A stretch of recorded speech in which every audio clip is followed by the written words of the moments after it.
Bonjour mes chers amis, n'oubliez pas de liker et de vous abonner pour plus de vidéos comme celle-ci. Dans cette vidéo, nous allons discuter des événements les plus importants qui se sont déroulés au cours des 12 dernières heures.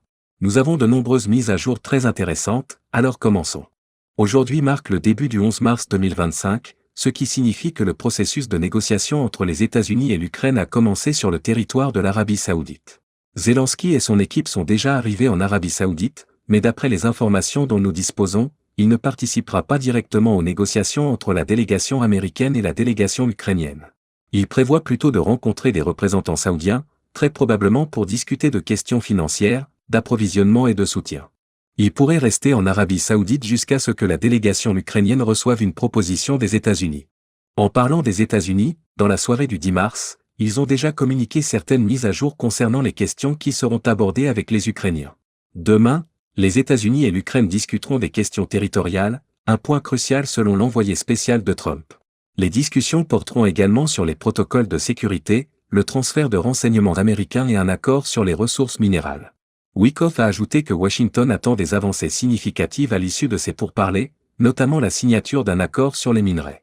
L'Ukraine, de son côté, proposera un cessez-le-feu en mer, une interdiction des frappes à longue portée et insistera sur la libération des prisonniers, selon des médias ukrainiens citant des sources. Ainsi, comme vous pouvez le voir, Zelensky se rendait en Arabie Saoudite avec au moins deux atouts majeurs. Le premier était bien sur les territoires contrôlés par l'Ukraine à l'intérieur de la Fédération de Russie, notamment la ville de Sudra et une partie de la région de Kha. Cependant, juste avant le début des négociations, les Ukrainiens avaient déjà perdu presque chaque kilomètre carré de ces territoires. Il est très probable qu'à la fin de la semaine, soit d'ici la mi-mars, ils soient contraints de se retirer complètement, perdant ainsi l'un de leurs atouts les plus importants. En ce qui concerne la direction de Sudja, la nuit dernière a apporté de nouveaux changements sur la carte en faveur de la Russie. Comparons la situation sur différentes dates. Par exemple, voici la situation à la fin du 10 mars. Mais remontons un peu plus tôt, voici la situation à la fin du 8 mars, lorsque les Russes ont lancé leur offensive spéciale, Spartan. Ils ont progressé sur 15 km et ont réussi à contourner les positions ukrainiennes.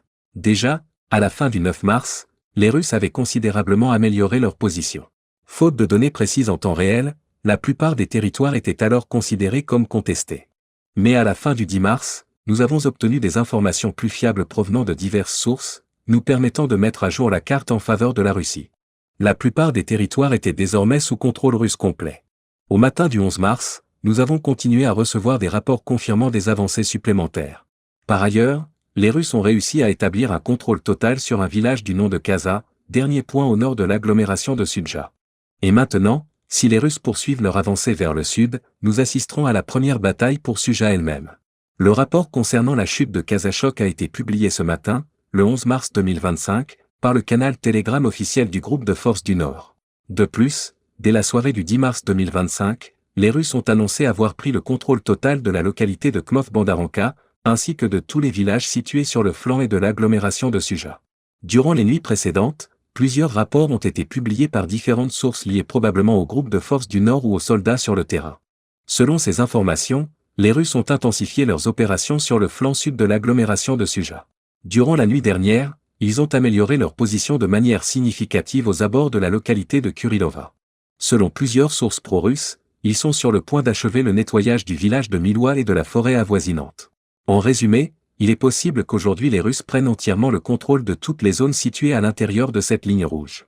Mais, en réalité, peu importe qu'ils lancent telle ou telle offensive, qu'ils adoptent telle ou telle manœuvre.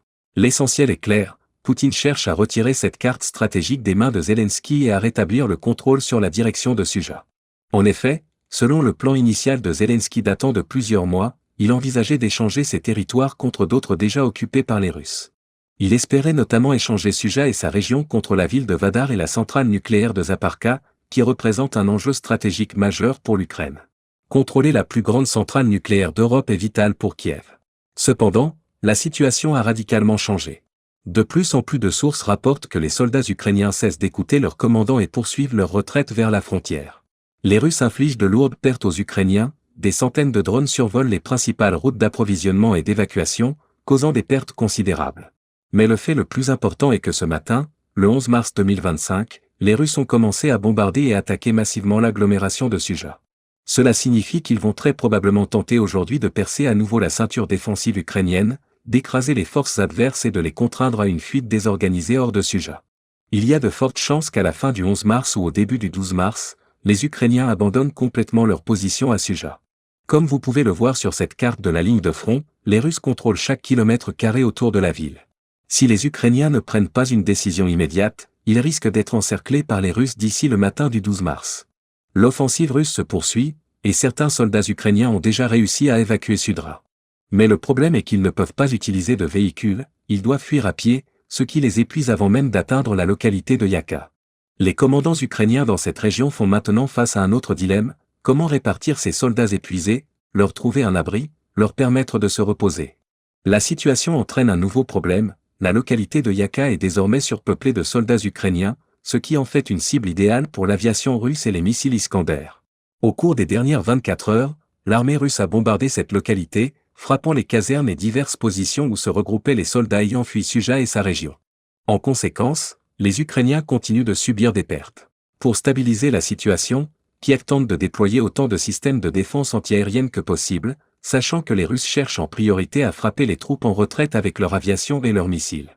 C'est pourquoi les Russes ont intensifié leurs activités de renseignement en profondeur dans la région de Sumu, afin de localiser et de détruire les systèmes de défense aérienne ukrainiens et d'assurer ainsi une domination totale du ciel. Dans cette vidéo, on peut voir comment les Ukrainiens tentaient d'amener un système de défense aérienne Bukem aussi près que possible de la ligne de contact des combats. Cependant, ce système a été repéré par les Russes et a été détruit par une frappe d'Iskander. Ainsi, les prochains jours seront beaucoup plus difficiles pour les Ukrainiens que ceux d'aujourd'hui, d'hier ou des jours précédents. Ces jours à venir seront cruciaux, car si les Ukrainiens ne parviennent pas à stabiliser la situation ou à se réorganiser, il est très probable que les Russes, après la chute de S, poursuivent leur offensive et se rapprochent encore plus de la ville dessus.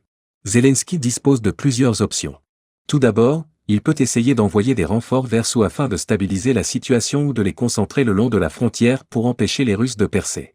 Mais le problème est que les Ukrainiens, depuis le début de la bataille de Jia, n'ont pas réussi à préparer leur position et leur ligne de défense dans cette zone. C'est pourquoi, même s'ils envoient des troupes, elles ne seront pas en mesure de tenir leur position longtemps. Une autre option pour les Ukrainiens serait de lancer une offensive ailleurs, par exemple à proximité de l'agglomération de Tok. Dans cette vidéo, on peut voir comment les Ukrainiens ont commencé à bombarder et attaquer la frontière ainsi que la ligne de contact entre les Russes et les Ukrainiens à l'aide de diverses bombes, d'artillerie, etc. Peut-être que dans un futur proche, les Ukrainiens tenteront une attaque dans cette région, non pas pour reprendre le contrôle de Tokina ou percer vers Glushkova, mais simplement pour ralentir les Russes dans cette zone et les forcer à y envoyer des renforts, ce qui donnerait aux Ukrainiens le temps de battre en retraite de Sha avec un minimum de pertes. Cependant, il est peu probable que Kiev puisse mettre en œuvre ce plan, car elle rencontre actuellement de nombreux problèmes liés aux renseignements, aux missiles et aux armes.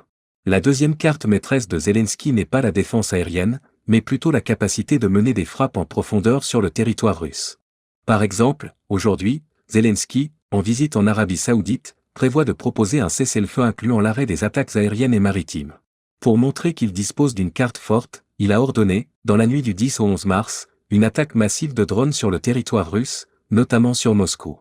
Ce matin, le ministère de la Défense russe a publié un rapport indiquant que, durant la nuit, les systèmes de défense aérienne en alerte ont intercepté et détruit 337 drones ukrainiens. Il s'agit du plus grand nombre de drones utilisés par l'Ukraine depuis le début de l'opération militaire spéciale. Le message de Zelensky est clair: malgré la perte de Suja, l'Ukraine possède encore une arme puissante, les drones. Il pose donc comme condition que si un cessez-le-feu doit être instauré entre la Russie et l'Ukraine, il doit d'abord inclure l'arrêt des attaques par drone. Mais il est peu probable que les Russes acceptent cette demande. Ils continueront jusqu'à ce que les Ukrainiens acceptent toutes leurs conditions. En outre, ces dernières nuits, selon les informations disponibles, les Russes ont attaqué la ville d'Odessa, où les Ukrainiens possèdent des centres de production de drones. Quant à Moscou, l'attaque de 300 drones a causé d'importants dégâts, mais principalement sur les infrastructures civiles. Comme vous pouvez le voir, de nombreuses voitures ont été endommagées, de nombreux bâtiments civils ont été touchés et détruits. Nous ne parlons pas ici d'objectifs militaires. La nuit dernière, les Ukrainiens ont tenté de détruire autant d'infrastructures civiles que possible. L'objectif principal de cette attaque était d'inciter les civils russes à publier le plus de vidéos possible, amplifiant ainsi l'impact psychologique des frappes de drones sur les infrastructures civiles russes. C'est une position que Zelensky considère comme un atout lors de sa réunion en Arabie Saoudite. Quoi qu'il en soit, aujourd'hui, nous allons en apprendre davantage, mais il est évident que cette réunion ne se conclura pas en faveur de l'Ukraine, en grande partie en raison de la situation critique sur le front de Serja. Passons maintenant à d'autres secteurs où nous avons reçu des mises à jour supplémentaires. Selon des sources militaires, les Ukrainiens ont poursuivi leur contre-offensive sur le front nord de Kopan. Cette information a été confirmée par Nilmaper. Nous n'avons pas de changement majeur à signaler, seulement une confirmation des informations publiées hier par des sources pro-ukrainiennes.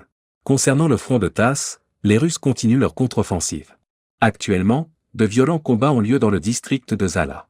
L'armée russe a publié des vidéos montrant ses opérations de contre-attaque dans cette zone, obligeant les Ukrainiens à reculer. Nous constatons qu'après l'effondrement initial des défenses russes dans ce secteur, les forces russes ont réussi à stabiliser la situation et tentent maintenant de reprendre le contrôle des territoires perdus lors de la contre-offensive ukrainienne. En ce qui concerne le front de Pakr, ces dernières 24 heures, nous avons reçu différentes mises à jour concernant la région de Shevchenka.